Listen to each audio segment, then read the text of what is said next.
I used to think that my everyday life was like way too boring to make any sort of content, and I'd have to like be running to the beach or to some cool destination or someplace far away to make interesting content. And there's the thing, my best pieces of content are in the stupidest places, the most boring, ordinary places, like this parking lot. Yesterday's post was at the local community college. It is the best of my first 3 videos since coming back.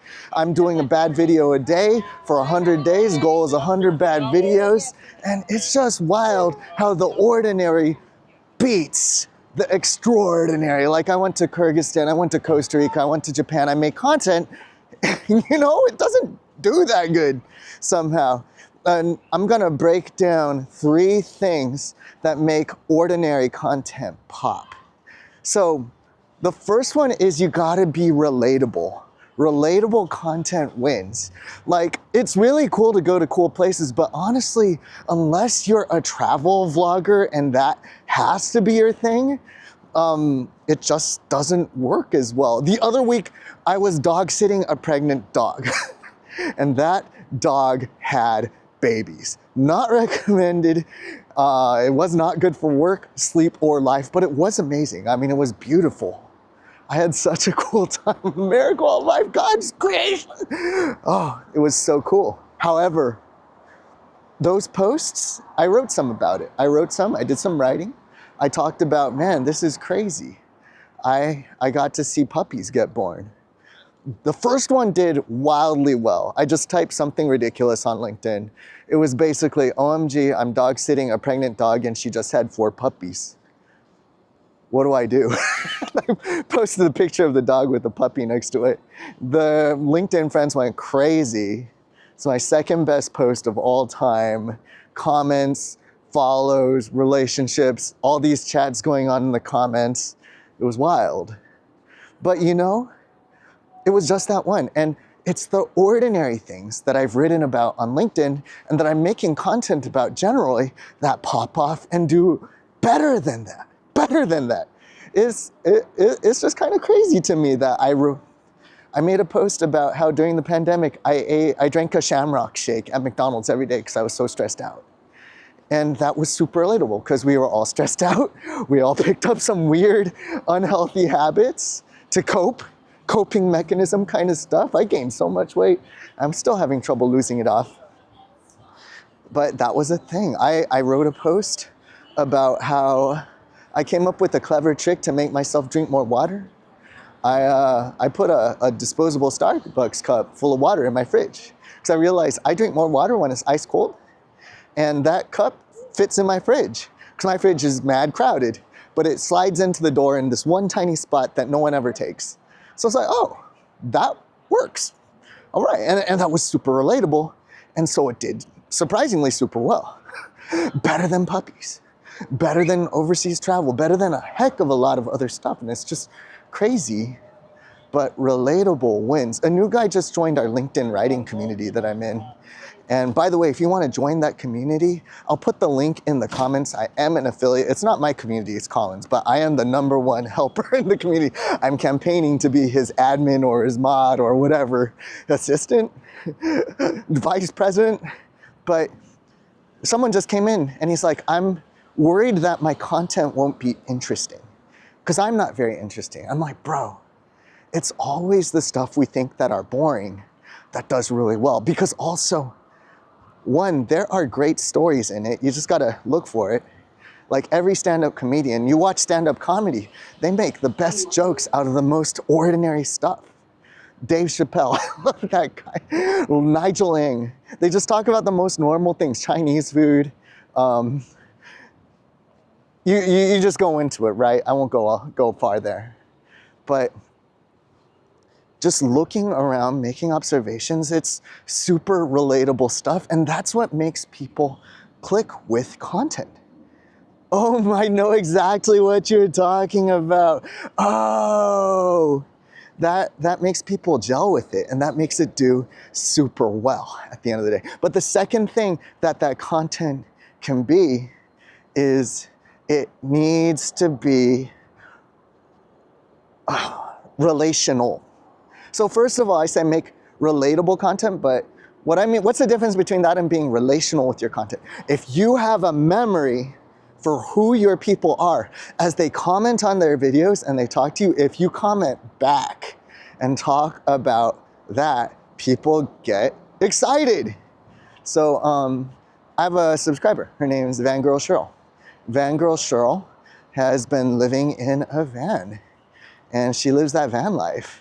And she hit 1,000 subscribers. By the way, you should subscribe to Van Girl Cheryl. She is crushing it. She is the sweetest. She's living in a van in like whiteout snow weather, and she makes videos about it, how she made it through and the things she buys and how she lives her life. I'm like, honestly, that's a vibe. That's pretty cool.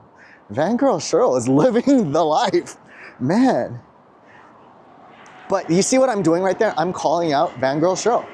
She is the bomb. You should follow her, subscribe to her. I'm relating her story to you. And as I bring people that watch my videos into my videos, it's not just my video, it's not just my story, it's their story. And it gets people invested in a different way. It's also relatable. That's a person like me. She started YouTube from zero. She was wondering, should she keep on making videos? You know what I'm saying? This is the stuff. So be relatable, make relatable stories, be relational with your stories, and I don't know how to talk, so I'll just say it. Be rememberable. Be rememberable with your stories, with your content. That means figure out what the heart of the story is. It's got to start with the hook. It's got to have a problem. It's got to have some tension. If there's none of those things, it's you just talking about your life. But if you put some of that into it, even just to drop, there's a story. And I do believe that's why the puppy thing popped. OMG, pregnant dog, just had 4 puppies, what do I do?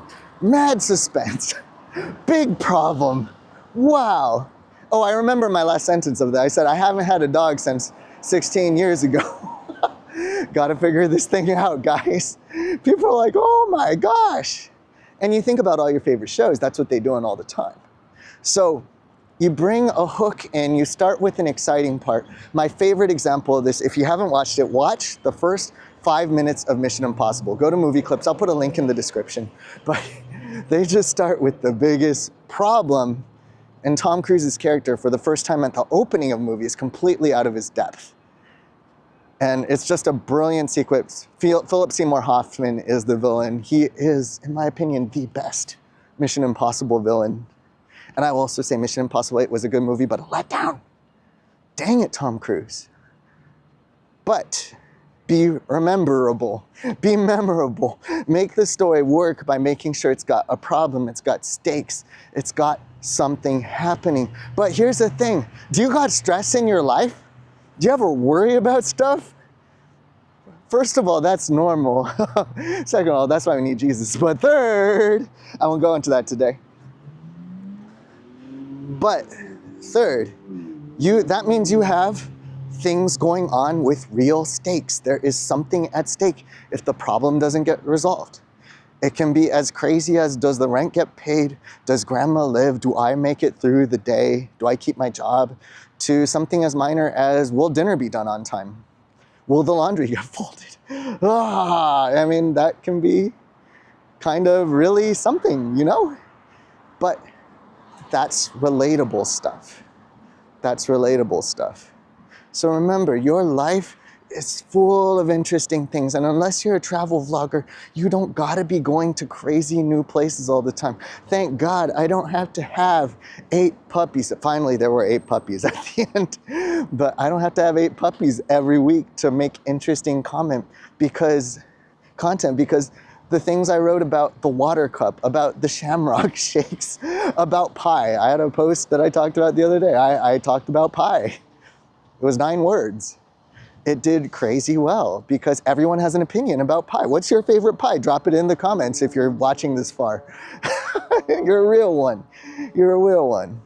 But you have interesting stories to tell because it's not the extreme stories that work. Remember, it is the relatable stories. Now, if that doesn't come out naturally for you, you're gonna want to watch the next video right here, because it's about how to do this on the daily and to get your courage up so that the making of the videos is super chill. You can do it anytime, anywhere, like me, right before I go home at the end of the day, and I will see you there.